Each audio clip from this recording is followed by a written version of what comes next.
Une église en vie, c'est une église où il y a des nouvelles naissances. Et c'est une église où il y a des papas et des mamans qui prennent soin, et il y a des papis et des mamies qui prennent encore plus soin, que vous puissiez toujours prendre soin des nouvelles âmes. On est ensemble par le témoignage, par les invitations. Comme je disais, une invitation, ça amène une bénédiction, que nous puissions aller de l'avant ensemble. On continue cet été avec la thématique authentique, et ce matin, on n'est pas des acteurs. Oh là là, alors ça, certains sont en train de se dire, on n'est pas des acteurs. D'ailleurs, bienvenue à tous ceux qui nous rejoignent. On a des Normands ce matin. On peut applaudir les Normands du Calvados, de l'église de Besnard, un ami à moi. Il y a d'autres visiteurs par là. Dondu, dans le nord à Lille. On sentait un petit air frais, la climatisation, c'était Lille. Bienvenue à tous ceux qui nous rejoignent, qui sont là pour les premières fois. J'ai des visages que je ne connais pas toujours. Eh bien, soyez les bienvenus. Alors ce matin, je voulais parler de, puisqu'on est dans le thème, la thématique authentique, on n'est pas des acteurs. Pourquoi je dis ça? Parce que quelquefois... Pardon? Ah, d'accord. Vous venez d'où? Région parisienne. On applaudit les Parisiens.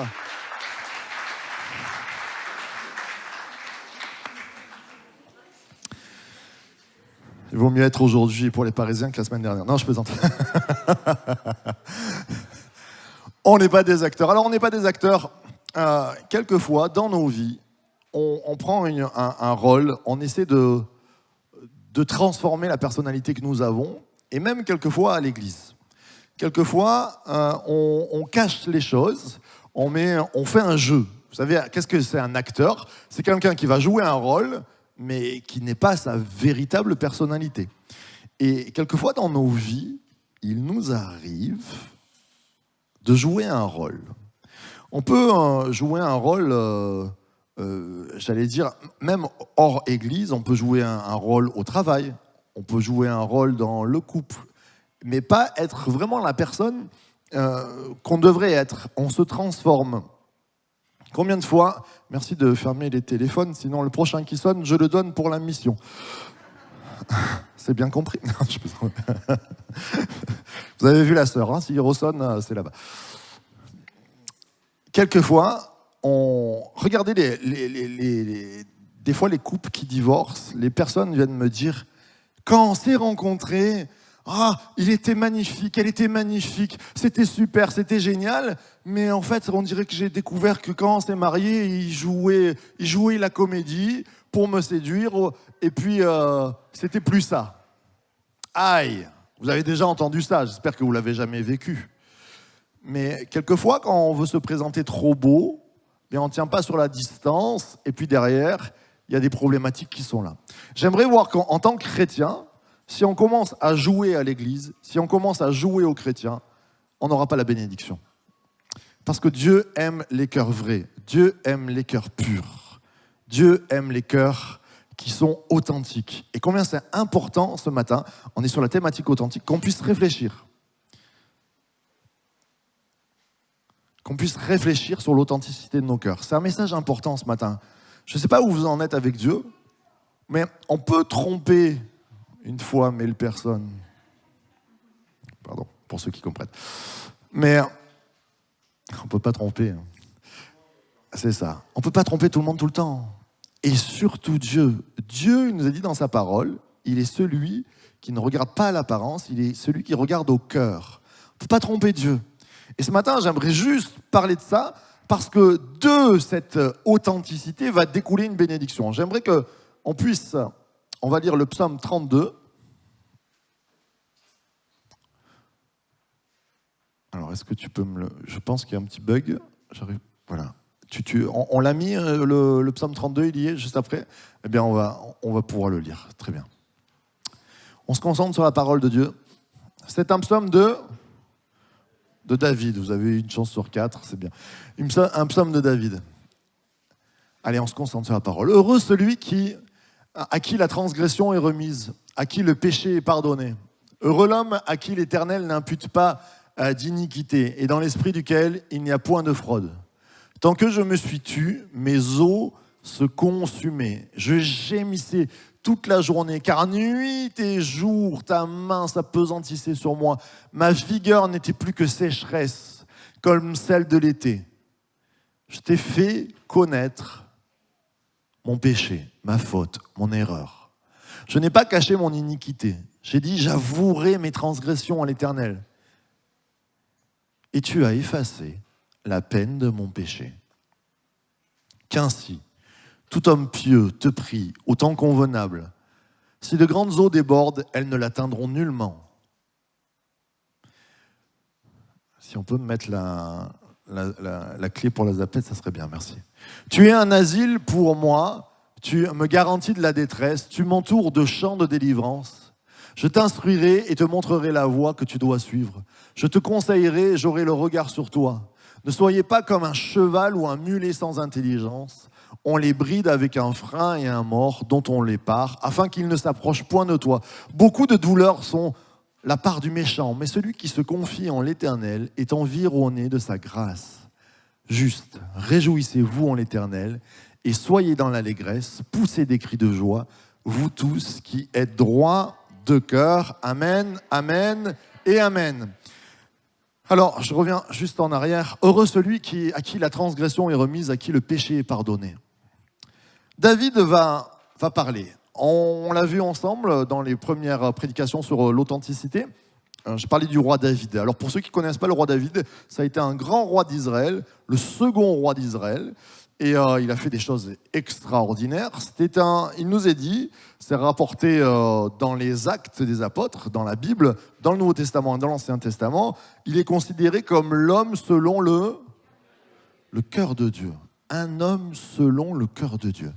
Je trouve que c'est important qu'on puisse réfléchir sur les hommes selon les cœurs de Dieu, les hommes ou les femmes.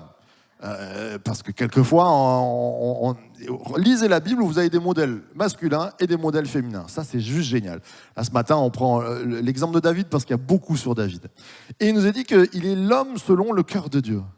C'est juste extraordinaire. Alors nous, quand on se dit ça, quand on se dit c'est un homme selon le cœur de Dieu, si je vous dis c'est l'homme que Dieu a choisi, de suite, on voit le saint des saints, le parfait des parfaits, un homme qui ne va pas faire beaucoup d'erreurs. Et en face de lui, le premier roi, comment il s'appelait le premier roi, vous vous rappelez ? Saül. Et Saül, c'est un roi qui a bien commencé et qui a mal terminé et dont Dieu a dit « je te rejette ». Et il a dit à Samuel « je veux me trouver un homme selon mon cœur ». Ok ? Alors, l'homme selon le cœur de Dieu, il n'a jamais fait d'erreur quand on regarde sa vie.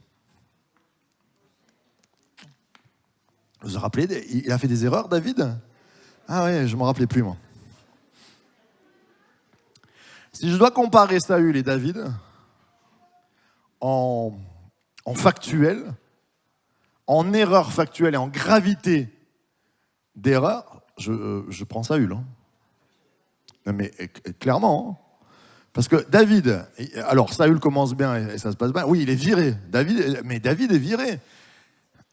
David, l'homme selon le cœur de Dieu, un jour, c'est un guerrier, il est roi, il descend, il va sur sa belle terrasse, il a fait une belle terrasse, il a son palais royal, et ça surplombe un peu la ville. Et là, de son palais royal, il regarde vers le bas, et qu'est-ce qu'il voit ? Une jeune femme en train de se baigner dans sa piscine. Et il n'y avait pas de maillot de bain à cette époque-là, donc il la voit dans tous ses atouts. Et il va la faire chercher. Il apprend que cette femme est mariée et il couche avec elle. 1. David est un homme marié. 2. Cette femme est une femme mariée. Et là, il fait première grosse erreur. Mon papa me dit toujours un malheur n'arrive jamais seul. Et enfin, c'est pas un malheur, mais la dame tombe enceinte. Et là, il y a une spirale qui commence. L'homme, selon le cœur de Dieu, s'est fait vaincre par, on va dire, un péché. Alors, qu'est-ce que c'est un péché ? C'est-à-dire que ça veut dire, je vous le dis souvent, rater le but, ou c'est une grosse faute, ou une faute. En fait, là où il rate le but, c'est que c'est un homme marié. Normalement, David, c'est un homme marié.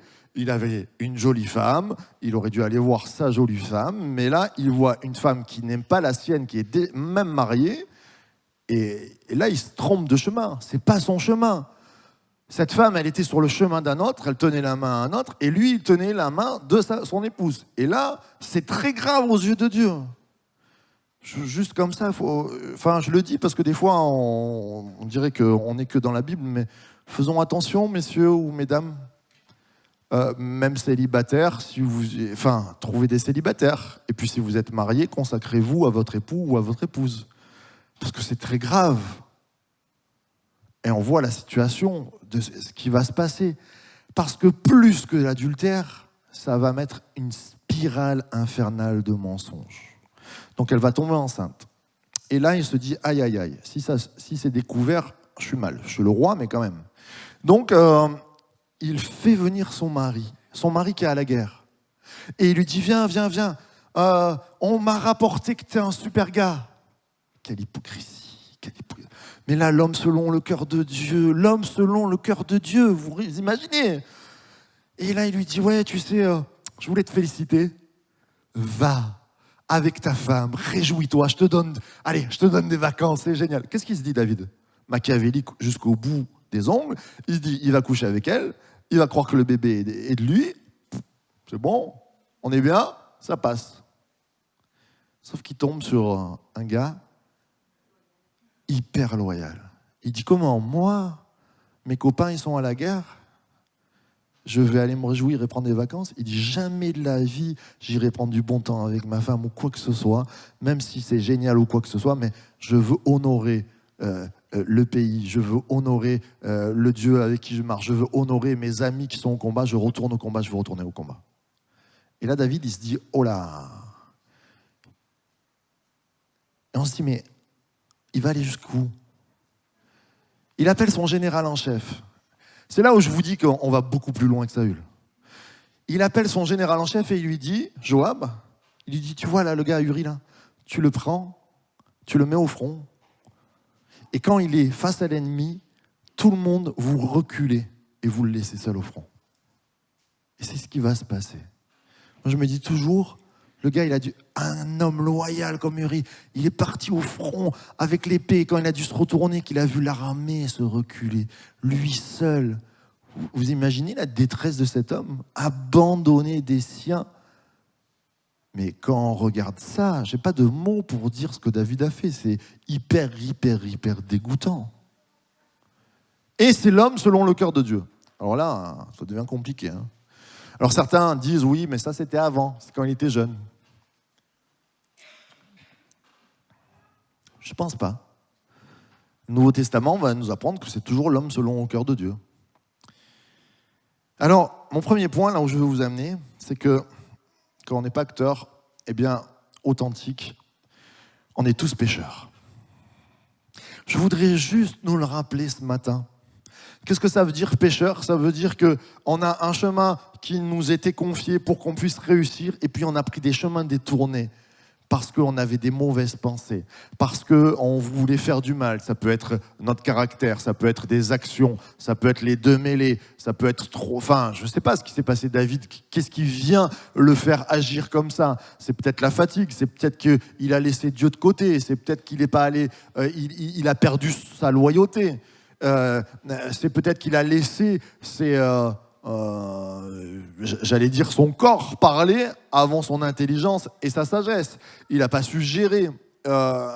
Qu'est-ce qui a amené ça? Peut-être qu'il s'est dit, je suis le roi, c'est l'orgueil, je peux avoir toutes les femmes que je veux. Qu'est-ce qui l'a amené? En tout cas, ce qu'on découvre, c'est que l'homme au cœur de Dieu, je ne sais pas, moi, il n'a jamais été dit, Marc Ambrogio, l'homme selon le cœur de Dieu. Je veux dire, David, je le mets là. Et on passe tous derrière David, il est quand même... pas mal. Si David s'est raté de cette manière-là, à plus forte raison, réfléchissons un peu sur nos vies.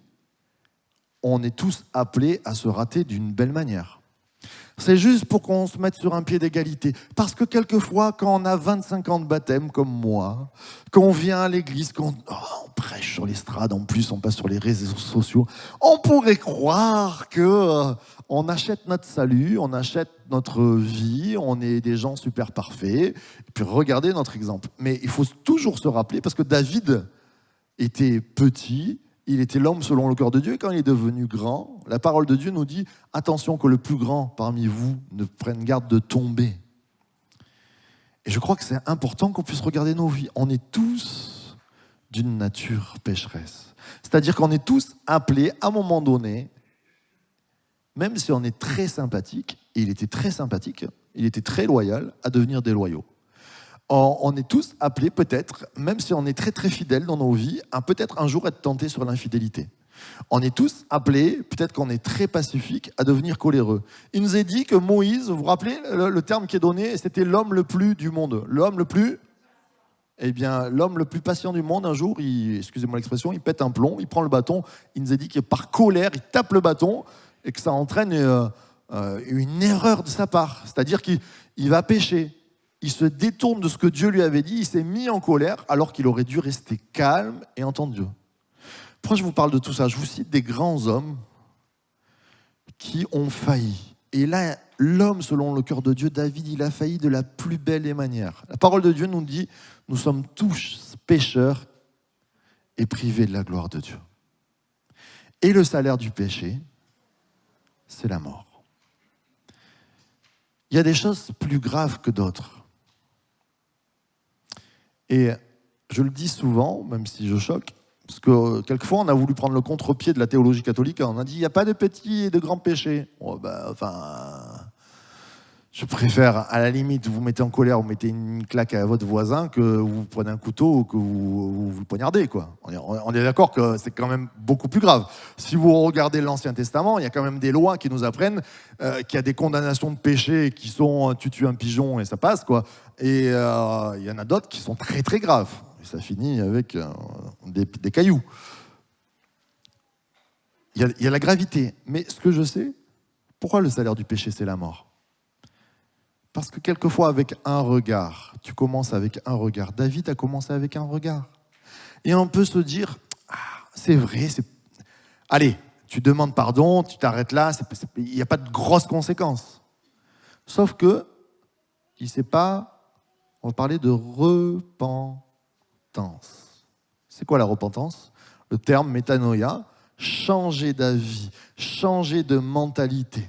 C'est-à-dire que quand tu passes sur la plage, que tu es un monsieur, que tu es au volant de ta voiture et que tu vois peu de tissus sur des jolies personnes, tu peux, bien sûr, tu as des yeux, tu les as vus. Mais tu peux dire à ton regard, tu vas regarder ton compteur et tu vas regarder la route. Et tu vas prier pour toutes ces personnes afin qu'elles trouvent la grâce de Dieu, qu'elles soient bénies. Je cite juste là parce qu'on est dans cette thématique-là. Notre cher David, ce regard a amené à aller faire chercher cette jeune femme. Moi, je crois que quand il a allé faire chercher cette jeune femme, elle n'est pas arrivée en 5 secondes chrono. Qu'il avait un temps pour se dire, et je suis sûr que David a dû se dire, punaise, ça craint peut-être là ce que je suis en train de faire. Et sa conscience, elle a dû l'appeler, c'est l'homme selon le cœur de Dieu. Là, dans ce temps-là, et pourtant, il n'est pas revenu. Et comme je vous disais, en fait, la problématique du péché, c'est que quand le fruit est touché, quand notre vie, notre fruit est touché par le péché, si on n'arrête pas le péché, si on ne se repent pas, et c'est ce qu'on va voir après, ça commence à gangréner. Et ça a gangréné sur la vie de David. On est passé, le salaire du péché, c'est la mort, d'un regard à faire tuer Uri. Et ça a été des années pour David de catastrophe. Après, il y a eu la guerre dans son pays. Dieu n'a plus... En fait, Dieu s'est détourné de enlever sa bénédiction. Parce que, en fait, la problématique qu'on a, c'est que Dieu ne va pas forcément te mettre une grande fessée. C'est que rien qu'il enlève sa bénédiction, eh bien, ça réussit beaucoup moins bien. Et tous les ennemis sont venus. Et des nouveaux ennemis sont venus. Dans sa famille, ça n'a pas... Voilà, ça s'est détérioré. On est tous pécheurs. J'aimerais qu'on parte sur ce principe-là, qu'il n'y a pas un d'entre nous qui puisse dire « je suis sans péché et je suis la vérité ». Il n'y en a eu qu'un qui peut le dire, c'est Jésus. Et c'est Jésus qui peut nous guérir. C'est Jésus qui peut nous faire sortir de cette problématique-là. Peut-être que c'est les premières fois que tu viens, tu ne comprends pas tout, mais tu comprends que David, quand même, il est allé loin. Eh bien, on va voir que cet homme-là, il a pu changer, être transformé et retrouver une vie normale parce qu'il était pécheur, mais il a eu la chance de la repentance. Cet homme-là s'est repenti. Pourquoi j'ai mis la chance? Je sais, les grands théologiens diront « Oh là là, le mot chance », non, il aurait fallu mettre la grâce.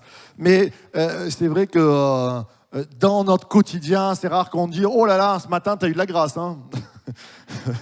On a évité un accident à 2 secondes, tu as eu de la grâce. On pourrait le dire, hein, mais je trouve que c'est pas mal quand même. On devrait l'utiliser plus souvent. Mais, ou alors, c'est la grâce de ta vie. Non, on dit souvent, c'est la chance de ta vie. Tu as eu de la chance ce matin. David, il a eu une sacrée chance. Il a eu la chance de sa vie parce qu'il est tombé sur un Dieu, le seul Dieu, le vrai Dieu, qui a permis la repentance. La repentance, c'est la chance de ta vie, mon frère, ma sœur. C'est notre chance, c'est ma chance. Souvent, on prend la repentance et je crois qu'on a eu des années de problématiques avec la repentance. Moi, quand j'étais jeune, tu me disais la repentance, ça faisait peur. Hein. Je voyais des fouets, je voyais des gens qui tombaient à genoux, qui se mettaient à pleurer. Je me disais, oh là là, il faut faire des choses très graves alors pour connaître la repentance. Et si tu pleures pas, c'est que tu n'es pas tout à fait bien repenti. Alors moi, ça me posait un problème adolescent parce que j'arrivais pas à pleurer sur mes péchés. Enfin, parce que je demandais pardon à Jésus. Mais voilà, je comprenais que c'était pas bien, j'arrêtais. Et puis, mais je me disais, est-ce que... Il y a des pasteurs qui m'avaient dit, si tu n'as jamais pleuré à genoux sur tes péchés, c'est que tu n'es pas converti. Oh, le trouble de ma vie. On n'est pas des acteurs. Dans la parole de Dieu, il y a des gens qui tombent à genoux et qui se mettent à pleurer. Amèrement. C'est sûr, ils ont tué des personnes et il y a des jeunes parmi nous, ils poussent au milieu de nous et ils ont péché. Il y a des choses qui sont problématiques dans leur vie, mais ils comprennent qu'il faut qu'ils se mettent en règle. Et dans la parole de Dieu, on voit des gens qui se repentent et en fait qui changent d'avis. Changer d'avis, ça peut amener à des pleurs. Changer d'avis, ça peut amener juste à une réflexion, à dire il faut que je m'engage sur le bon chemin. Là, tu commences à tourner vinaigre. Et c'est important ce matin qu'on ne soit pas des acteurs. C'est pas parce que Ambre, non, je cite un exemple, s'est mise à pleurer parce qu'elle s'est repentie, que toute l'Église doit se mettre à pleurer et à se repentir. Mais on est tous appelés à se repentir, d'une manière ou d'une autre. J'ai connu des gens qui ont pleuré, waouh, super repentance, et qui, une semaine après, étaient toujours dans la même problématique. On n'est pas des acteurs. La vraie repentance, c'est se dire, j'ai fait une erreur, je vais changer, je vais réparer, et je vais m'attendre surtout à Dieu pour qu'il me transforme. Quand on regarde la vie de notre cher David, j'aime. En fait, Dieu lui envoie un prophète, et le prophète vient lui dire, écoute, David, imaginons, je te dis une petite histoire là. Il y a un gars, il est pauvre, mais il a une brebis qu'il aime parmi tout. Et puis, il y a un grand berger qui a plein de brebis et qui voit la brebis du gars, de l'autre berger qui n'en a qu'une, et qui vient lui prendre. Qu'est-ce que tu penses? Et là, David se lève. Vous savez, comme nous, des fois, les chrétiens, des fois, on peut vivre dans le péché, ça peut nous arriver, on peut parler de non-pardon, on peut prêcher le pardon alors qu'on n'a pas pardonné à nos frères et sœurs. Et là, David se lève et dit « Oh, c'est pas normal ça, on devrait presque le lapider, on devrait lui faire payer 4 fois. » Et le prophète le regarde et il dit « Mais en fait, ça c'est toi. T'as pas piqué une brebis, t'as piqué la femme d'une personne et en plus tu l'as fait tuer. » Bon. Combien de fois, mes frères et sœurs, et Jésus le dit, on regarde dans la paille, voilà, on voit Dylan et on se dit « Ah, regarde là, il a une paille dans l'œil, lui, ce jeune-là, et puis est-ce qu'il va tenir le coup sur les années ?» Combien de fois j'ai entendu ça? Les jeunes qui se baptisent, au lieu de se réjouir, « Ah, mais enfin, quand on se baptise jeune, on ne sait pas si ça va bien tenir, si ça va aller bien loin. » Oh, super, encourageant. L'église de l'espérance et de la mort. Priez pour que ça tienne le coup. Je me suis fait baptiser à 14 ans, ça tient encore le coup, gloire à Dieu. Et parce qu'on se ferait baptiser à 35 ans, ça tiendrait plus le coup. C'est quoi l'histoire? Non. Eh bien, avant de dire, waouh, souvent on est comme David, on se lève, on dit, ah, lui, regarde la paille qu'il a, moi, lui, il est léger. Moi, j'aime les gens, quand ils viennent me voir, ils me disent, ouh, là, le baptisé, là, ça, c'est une vraie conversion. Ah oui, parce que les 10 derniers, c'était des fausses. On avait joué, on a fait des acteurs, on a payé les gars, on n'avait pas assez de baptême dans l'année. Tu veux pas te faire baptiser, s'il te plaît, on te donne un petit chèque. Ah, ça, c'est une vraie conversion. Et toi, t'es vraiment converti pour dire une telle chose, quoi? Parce que c'est vraiment une belle boutade, quoi. Il nous est dit que quand quelqu'un s'engage dans le ciel, il y a une fête. Ce matin, là, il y a eu une fête parce qu'il y a des jeunes qui sont engagés. Et nous, l'Église, on veut s'engager, on est leur famille. C'est ça, l'Église Source de Vie. On veut être derrière Dylan, on veut être derrière Jennifer. On veut dire, s'il y a un peu un coup de mou, on est là pour vous encourager. On sera là pour vous bénir. C'est ça. Alors ce matin, on est là face à la repentance. C'est quoi la repentance? Change d'avis. T'es un pécheur. Je suis un pécheur. Il faut que ça devienne un style de vie, la repentance. Et c'est sûr que si on voit la repentance, que je tombe à genoux, je me fouette, je me flagelle, je pleure, que c'est une fois dans la vie. Mais non, c'est pas qu'une fois dans la vie. David, il était avancé en âge quand il a fait ça. Il était roi, il avait été béni, il avait été oint, il était le serviteur de Dieu par excellence. C'était le méga pasteur, si vous voulez. Mais s'il ne s'est pas repenti, s'il ne changeait pas d'avis, à un moment donné, c'était cuit. Mais il va dire une phrase tellement belle. On peut le lire dans ce psaume. En fait, quand il a écrit ce psaume qu'on a lu tout à l'heure, eh bien, il a écrit à cause de ce moment-là. Tant que je me suis tu, le verset 3, vous avez au verset 3, tant que je me suis tu, mes os se consumaient. Ça, je l'ai vécu, même en tant que chrétien, même en tant que pasteur. Tant que je me suis tu. Vous savez, des fois, il y a des gens qui vous font du mal, ils vous ont fait du mal, mais vous avez dans votre tête une petite idée de vengeance. Non, ça n'arrive jamais, ça. Pas les chrétiens. Voilà. Quand on joue acteur chrétien, c'est Alléluia, on est tous unis. Nous sommes un dans un lien. Pourvu qu'il ne me donne pas la main, lui, parce que je vais les. Combien de fois j'ai entendu dans les églises, ça c'est tellement bon. Ah, je lui ai dit ces 4 vérités, hein. Ah ben ouais, je sens que c'était dans l'amour et dans la paix et dans l'unité. La repentance. Il y a des choses. Hier, on était en rando et je chantais. Je parodiais quelques chants chrétiens. Pardon, ça se fait pas, mais. Bienvenue dans la famille, mais combien de fois bienvenue dans la famille? Mais quand j'étais jeune, on était bienvenue dans la famille. Une semaine après, on nous critiquait parce qu'on avait une coiffure comme ça, et on se sent pas bien dans la famille. Et quelquefois, pour nos propres enfants, on va laisser passer quelque chose, et pour d'autres, on ne va pas laisser passer. Il y a beaucoup de défauts dans les églises. Et si on ne se repent pas, on ne changera pas. Source de vie ne sera pas différent des autres. Si je ne sais pas accepter celui qui a une différence culturelle, si je ne sais pas accepter... On est là pour s'aimer, on est là pour avancer, on est à des degrés. Et si toi qui es grand dans la foi et qui a grandi spirituellement, tu dois être là pour encourager celui qui est en bas, tu dois être là pour lui tendre la main et pour lui dire « Viens, on se repent ensemble, viens, on change d'avis ». On devrait être une église qui donne envie de se repentir. Mais cette repentance-là on change de vie. C'est nul que d'avoir les os qui se consument, c'est ça le péché. David, il dit, tant que je me suis tu, tant que j'ai gardé ces choses-là, tant que j'ai fait face à, tant que j'ai fait acteur, c'était nul dans ma vie, mes os se consumaient, c'est-à-dire qu'à l'intérieur de moi, ça n'allait pas. Mais tu le sens quand un frère et une sœur, il ne va pas. Déjà, est-ce que tu arrives à chanter? Est-ce que tu es dans la joie? On sait quand ça ne va pas. On a des alarmes. Peut-être qu'il y a des choses qu'il faudrait apprendre à se repentir. Ça fait combien de temps que tu ne t'es pas repenti? Change d'avis, se repentir, se dire, là j'ai peut-être fait mal. Là je suis un pécheur, c'est vrai, je veux m'en rappeler. Là j'ai eu un regard de trop, une parole de trop. Seigneur, je te demande pardon. La repentance c'est simple. C'est Jésus qui est monté à la croix et qui a dit, si tu tournes vers moi, si tu crois et que tu demandes pardon pour tes péchés, le Notre Père, pardonne-nous nos offenses, comme nous aussi nous pardonnons. C'est fait. C'est 100% fait. T'as pas besoin de marcher à genoux jusqu'au phare de Fréjus, quoi. Ça sert à rien. Tu rajoutes quelque chose à Christ.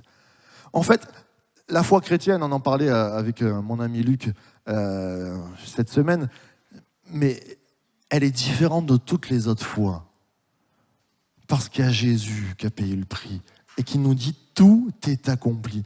Tu as juste à te repentir. Et ça, David, il l'avait compris. Et ça, ce matin, si tu le comprends, ça va changer dans ta vie. Parce que si tu restes comme un acteur, ta vie, elle va être une vie d'acteur. C'est quoi une vie d'acteur ? C'est quand on regarde la vie d'acteur à la télé, on dit « Waouh, cet acteur, il est trop bien. Waouh, oui, il y a des bébés qui pleurent, c'est pas grave. Waouh, cet acteur, il est juste extraordinaire. Regarde ce qu'il arrive à faire. » Et puis quand tu connais sa vraie vie, le gars, il est dépressif, il est dans la drogue, il est en train de divorcer pour la 8e fois. Tu te dis « Ah ouais, c'est pas ça que je vois dans les films. » Qu'est-ce qu'on voit de toi à l'église ? Qu'est-ce qu'on voit de toi à la maison ? Les amis, si je viens faire une semaine à la maison, tu sais, comme une semaine avec le pasteur, une semaine chez vous. Mais j'espère trouver mieux que ce que je vois à l'église. Parce que c'est ça l'église source de vie. Je sais que les croyants que vous êtes encore mieux à la maison avec vos familles, mieux à la maison avec vos épouses, mieux avec vos collègues de travail, c'est ça ? Alléluia. Là, il y a des épouses qui font « Tu entends ce qu'il dit le pasteur ? D'ailleurs, on devrait l'inviter. » Et est-ce que si vous venez chez moi ? Mais non, mais des fois, ça arrive chez moi que je râle, ça arrive chez moi que je sois bougon, ça arrive chez moi que j'ai pas envie, que j'ai un mauvais caractère, pardon Ambre. Eh bien, on a le droit de se repentir. Mais se repentir, ça ne veut pas dire juste « Pardon Ambre hein. ». Et puis je rentre à la maison, je suis un lion qui rugit dans la maison. Non, se repentir, ça veut dire je change d'avis pour changer de vie. Dieu a permis cette repentance pour que je dise « Seigneur, c'est pas bon que je sois tout le temps en colère. Ben Seigneur, change mon cœur. » Et que votre épouse, au bout d'une semaine, puisse dire « Oh, c'est bien source de vie hein, quand même. Hein. T'as vraiment changé. Hein. » Et que votre mari puisse dire « Oh, toi aussi, t'as vraiment changé. » On devrait être connus à l'église. Les gens autour de nous devraient dire de nous oh, « Ils sont gentils, ils sont bons, ils ont toujours la main tendue. » Et je sais que beaucoup d'entre vous, on me dit tellement de bons témoignages par rapport à ce que vous faites, ce que vous êtes. La repentance, un style de vie, c'est la chance de ta vie ce matin. Et puis, je termine avec, je vais appeler la pianiste Pascal, s'il te plaît. Un cœur selon Dieu. Pourquoi David était l'homme selon le cœur de Dieu ? Parce que quand il a péché, il a su changer d'avis. C'est là j'aimerais qu'on se concentre, qu'on puisse mettre nos neurones en place. Si tu n'agis pas, ça va s'empirer. Si tu n'agis pas, ta vie, ton héritage se détruira parce que la bénédiction de Dieu, elle ne pourra pas être avec toi. Ça sera dommage. Mais si tu agis ce matin et que tu dis, bon ben, il y a vraiment des choses qu'il faut que je change. Pas le pasteur, pas le voisin, pas celui qui est... Moi, là, moi, personne, moi. Il faut vraiment qu'il y a des choses qui sont à travailler. Peut-être qu'il y a des choses que même pas je sens, mais peut-être que je peux me mettre devant Dieu et dire... Parce qu'il y a des personnes comme ça. Moi, pendant un bon bout de temps, je croyais que j'étais l'incarnation de la perfection. Je me disais, j'ai pas de défaut. Puis quand tu te mets devant le Saint-Esprit, que tu dis... Seigneur, s'il y avait une petite paille, une brindille dans mon œil, montre-moi là. Et c'est là que tu t'aperçois que tu as un baobab dans ton œil, une poutre de chemin de fer, que tu dis, ah ouais, quand même. Les gens qui passent du temps dans la présence de Dieu connaissent leur vraie nature et connaissent leurs problématiques et ils savent qu'il n'y a que Dieu qui peut les changer. Si tu ne vois pas le problème que tu as dans ton cœur, bah, c'est que tu ne passes pas assez de temps avec Dieu peut-être aussi. C'est quand même mieux quand nos péchés sont pardonnés, c'est quand même mieux quand on est sans péché, ça veut dire qu'on est sur le vrai chemin que Dieu veut, qu'on rate plus le but. C'est quand même mieux quand une épouse elle bénit tellement son mari et ses enfants que ça marche super bien dans le couple. C'est tellement mieux quand un mari, il prend soin de sa femme et qu'il ne regarde pas à droite et à gauche et qu'il l'aime, qu'il l'affectionne et que ça avance bien. C'est tellement mieux quand des parents bénissent leurs enfants au lieu de les rouer de coups ou je ne sais pas quoi. C'est tellement mieux quand ton collègue de boulot qui est peut-être égoïste et qui veut ta place, eh bien tu le bénis encore et que tu es gentil avec lui, eh bien ça change la donne autour de toi. Et même si tu ne vois pas le fruit, plante des graines d'amour et d'unité. Mais ça, cette bénédiction-là, elle ne passe que par le fruit de la repentance. Et si tu ne te repens pas, si tu n'as pas un style de repentance, le petit péché qui est dans ta vie, ce petit regard va t'amener à la mort. Quel est ton petit regard? Le petit regard de David. C'est quoi ton petit regard dans ta vie? Moi, je ne peux pas le dire. Je ne te connais pas. Moi, je connais mes petits regards. Et j'en ai. Comme je disais, je suis pécheur. Mais je ne veux pas rester pécheur. Je ne veux pas rater ma vie. Je ne veux pas faire souffrir ma femme. Je ne veux pas faire souffrir mes enfants. Je ne veux pas faire souffrir les gens qui sont autour de moi. Ma parole, ma mère et mon père. C'est important. Ce matin, j'aimerais qu'on ne soit pas des acteurs. Elle est simple, ma prédication, mais elle est pour les enfants qui se sont baptisés ce matin, les jeunes qui sont baptisés, pour qu'ils sachent qu'on n'est pas des acteurs, on n'est pas des gens qui lèvent les mains et derrière il n'y a rien. On n'est pas des personnes du dimanche et la semaine c'est tout à fait différent. On est des véritables personnes, on n'est pas des acteurs. Et ça passe par prendre le temps de la repentance. Ce matin, j'aimerais qu'on puisse se lever.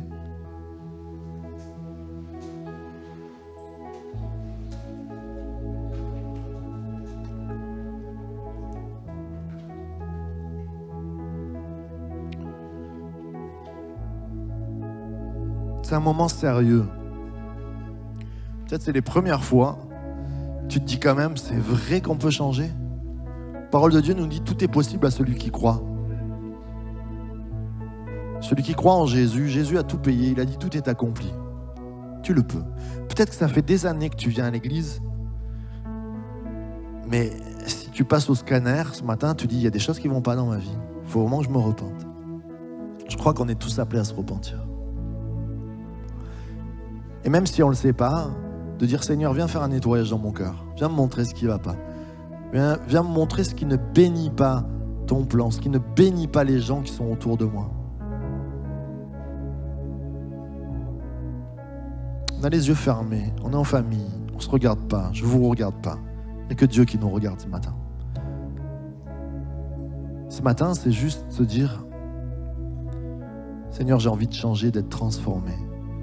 Je veux adopter cette authenticité, plus être un acteur, plus être ce chrétien, dire ça fait 40 ans que je suis dans l'église, on me connaît comme ça. Non, je suis face à toi, Jésus. Et j'ai besoin de repentance, de changer d'avis au quotidien. J'ai besoin que tu me laves, j'ai besoin que tu me transformes et j'ai besoin de bénir les autres. J'ai une nature pour porter du fruit. Alors si tu as besoin de ça, que c'est la première fois ou la millième fois que tu viens dans cette église, on a les yeux fermés, mais lève ta main. Moi, ce matin, je suis le premier à lever ma main. Dire, il y a des regards qui ne vont pas dans ma vie. Il y a des petits problèmes qui peuvent m'amener loin. Il y a des choses, des petits renards qui semblent insignifiants, qui peuvent m'amener à la mort. Et je ne veux pas mourir. Je ne veux pas faire mourir les gens autour de moi. Je ne veux pas être un méchant. Je veux être cet homme selon le cœur de Dieu. Je veux être cette femme selon le cœur de Dieu. Celui qui change. Alors qu'on a les mains levées devant Dieu, Dieu nous regarde ce matin. Il a donné Jésus comme moyen de tout changer. Nous allons prier. Notre Père, merci. Parce que c'est une chance que la repentance. C'est la chance de notre vie. C'est la grâce ultime. Ce matin, on veut la saisir. Je veux te dire, Seigneur, pardon pour mes péchés. Et avec mes frères et sœurs aussi, on se regarde et on te dit, Seigneur, pardon pour nos erreurs, pardon pour nos petits regards, pour nos petites paroles, pour nos petites pensées qui pourraient amener la destruction, pour nos petites querelles. Seigneur Jésus, viens pardonner, viens laver, tu viens sur les nuées, tu viens souffler sur nous, tes yeux se penchent sur nous. Et il y a cette parole qui, depuis la croix, retentit, tout est accompli. Et nous recevons l'accomplissement dans nos vies. Et nous crions Alléluia. Nous célébrons Dieu d'un même cœur ce matin. Amen.